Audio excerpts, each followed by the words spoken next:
The Thailand-Cambodia conflict, a new crisis or an unresolved legacy.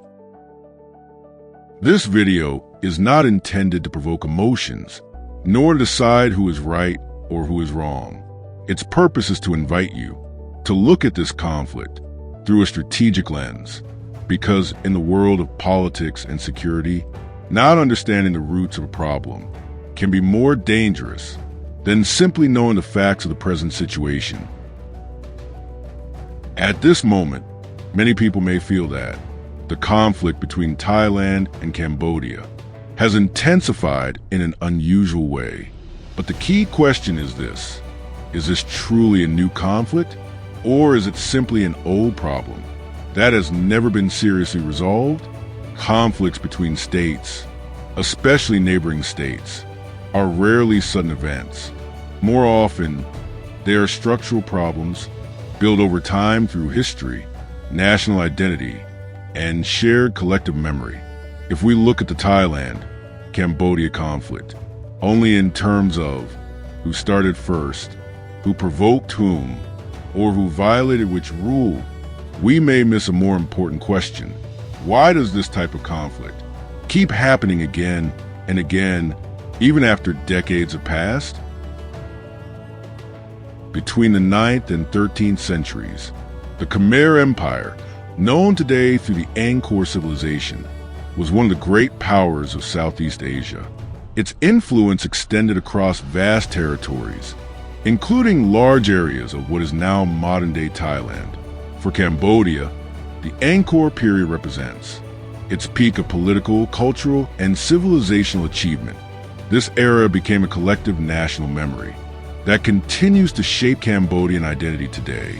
From a strategic perspective, the memory of once being a regional center of power can remain deeply embedded in a state's consciousness, even long after that power has disappeared.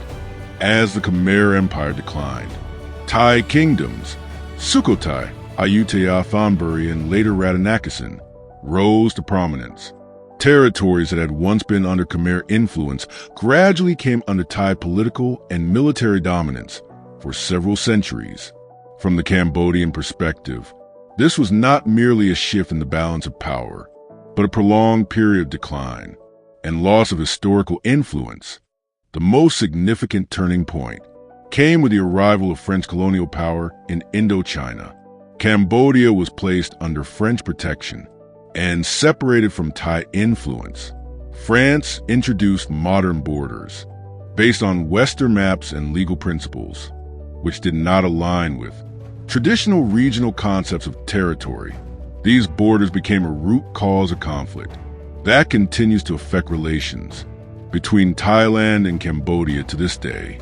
After gaining independence, Cambodia entered a long period of political instability. There were coups, civil war, and eventually the Khmer Rouge era.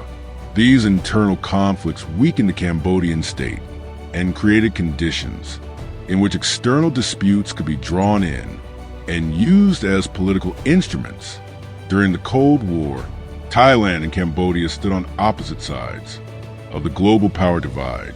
This further reinforced mutual suspicion and mistrust between the two countries. The case of the Vihear temple became a powerful symbol of the conflict. It combined history, international law, and strong public emotion. Although the International Court of Justice issued legal rulings, public sentiment was not resolved by legal decisions alone. As a result, border issues remain a constant source of tension, capable of escalating into conflict between Thailand and Cambodia at any time. For these reasons, under conditions of authoritarian politics, power concentration, economic decline, and growing accusations from the international community, that Cambodia has become a hub for transnational crime, causing harm across the world. Cambodian politics has increasingly relied on conflict with Thailand as a political tool, a tool to generate legitimacy and to create internal unity. From a strategic perspective, this conflict is often used to divert public and international attention away from mounting domestic problems. It is also an effort by political leaders to preserve power that is gradually slipping away.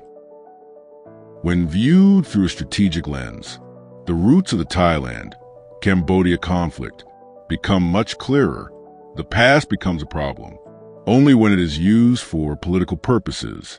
When history is framed as, "We were once great," and "We were unjustly oppressed," it becomes a powerful instrument for legitimizing present-day politics. This is why the conflict is rarely presented as a neutral historical discussion. Instead, it is framed emotionally to mobilize public sentiment and fuel modern nationalism. For Thailand, the most important response is not emotional reaction. Thailand must understand that it is facing a structural problem, not merely a short-term incident.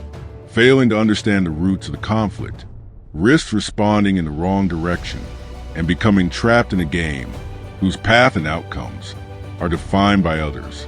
At the same time, the international community should also understand Thailand's position. In the current conflict, Thailand is not the initiator. It is Cambodia that initiated the confrontation and has sought to portray itself as a victim in order to gain sympathy from the world and redirect criticism away from its own conduct toward Thailand. Thailand, by contrast, is acting in self-defense. This is not the first time Cambodia has used this approach. It has happened repeatedly, to the point that Cambodia's claims have come to resemble the story of the boy who cried wolf, receiving diminishing credibility from the international community. In conclusion, the conflict between Thailand and Cambodia is not a new issue.